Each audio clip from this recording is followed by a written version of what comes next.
everyone, I've just popped back to my library to see which other stories I could find to share with you.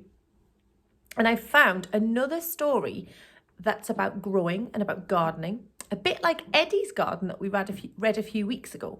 But this time it's called Grandpa's Garden. And it's written by Stella Fry and Sheila Moxley. And I think a bit like some of the other stories we've read, it might help us to know what we could do in our garden. Now, so that you can see the pictures and so that you can really share the story with me, I'm going to do this one by turning my camera around so you can have a look.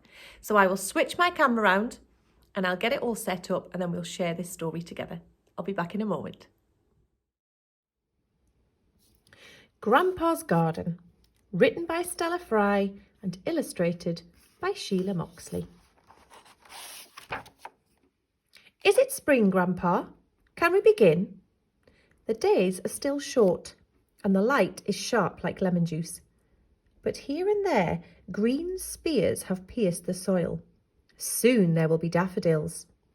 Snuggled deep in my hat and scarf, I tramp in Grandpa's footsteps to the vegetable patch at the garden's end. I try to dig, but the ground's too hard. It's no use, Grandpa, everything's dead. He chuckles, and his eyes are full of summer. It's only sleeping, Billy. Come and see. One slice of his spade and the soil turns inside out. Beetles, bugs and wriggling worms are busy breaking up the earth. Look how hard they work, says Grandpa. Shall we help them? So we dig and dig. All that digging makes my tummy rumble. Grandpa says the soil is hungry too, waking after such a long sleep. We need to feed it or nothing will grow. All year long he's cooked a steaming compost heap. Nothing is wasted. Vegetable peelings, lawn cuttings, every fallen leaf. And now it's rich and dark and sweet and ready to spread on our vegetable beds. And then we wait. It's hard to wait. It's warmer now and lighter. Leaves uncrumple, soft as silk on waking trees. Grandpa crumbles earth like chocolate cake. Ready, Billy? It's planting time. We comb the soil smooth with our rakes and mark out lines with sticks and string. Peas and beans and pumpkin seeds need tucking in with careful fingers. We sow carrot seeds in tiny rows, but I like scattering salad seeds into the breeze. Grandpa says they'll grow wherever they fall. Grandpa has sprouted trays of potatoes. We bury them and pat the soil around. And then we wait. It's hard to wait. Every day I run to look, but there's nothing there. Grandpa, I wail, why is it so slow? Patience, Billy, Grandpa smiles. Good things take time, but just this once, I let you peep. A teepee marks the beans we buried weeks before. In I dig, finger and thumb. A gentle tug and up one comes, complete with brand new baby roots. And look, another shoot is reaching up towards the light. There, says Grandpa. Not long now, but it's still hard to wait. Grandpa gives me jobs to pass the time. Here with my watering can, I'm rainmaker, cloud shaker, sprinkling rainbows on thirsty soil.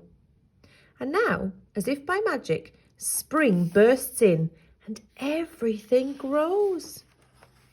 But the plants are in danger. Look what's happened, Grandpa, come with me. Oh no, something is stealing our garden. I spy slimy slugs and snails, caterpillars too, and I see green fly and black fly feasting on young frail leaves. We can't wait, there isn't time. But Grandpa doesn't seem to mind at all. Have a look around, Billy, he says. Tell me who you can see and tell me how they're protecting the garden. Quiet, mind. Very quietly, I start exploring. I find hungry frogs and snuffling hedgehogs. There are lazy ladybirds and gauzy hoverflies. And I see busy, bright-eyed birds fly down from the trees searching for supper. They're the best friends we could have, says Grandpa. He's right. Our friends help keep those bugs at bay. And Grandpa knows a trick or two. Everything's growing now in the summer sun, scrambling higher, squabbling for space. Grandpa shows me how to pull out weaker plants and greedy weeds. We squeeze some room for baby plants, tomatoes, cucumbers and strawberries, grown in Grandpa's greenhouse. At last, it's harvest time. There's so much to do. We dig and pick. In no time at all, my basket fills and my mouth blooms bright with strawberry juice. But when I pop a pod of peas, I find that caterpillars have got there before me. One for the compost, Grandpa says. We have plenty more. Grandpa leaves some peas and beans unpicked. The pods bake in the late summer sun until they crackle and split their seams. Together we scoop the insides into paper bags. These are next year's crop, he says. I always grow a few more than I need.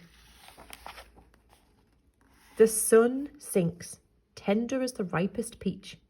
We light a fire, Grandpa and me, roasting potatoes and toasting our toes. Grandpa sips from his flask of tea and I try to swallow my yawns.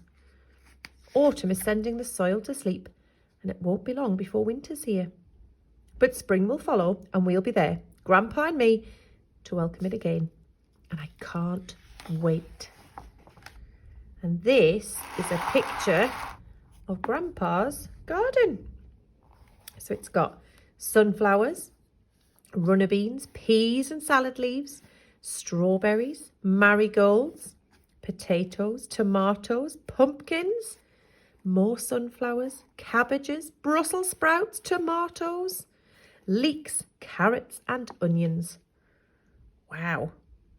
I think Grandad must work very, very hard in his garden to get all these things grown to use for his dinners. I bet he's never hungry with all of this food. In the back of the book, it's got lots of information. So this part of the book isn't a story. These parts of the books give us information about where to plant the vegetables and what kind of things they like. It tells us what to do in winter and how to look after our vegetable patch, what to do in spring, and then what to do in summer and autumn. When you all come back to school, we might have to check Grandpa's instructions so we know what to do with our bean plants and see if we can plant them in our garden outside at school. I hope you enjoyed that story, everyone, and I hope your beans are all growing as well as the things in Grandpa's garden. See you soon, everyone. Bye.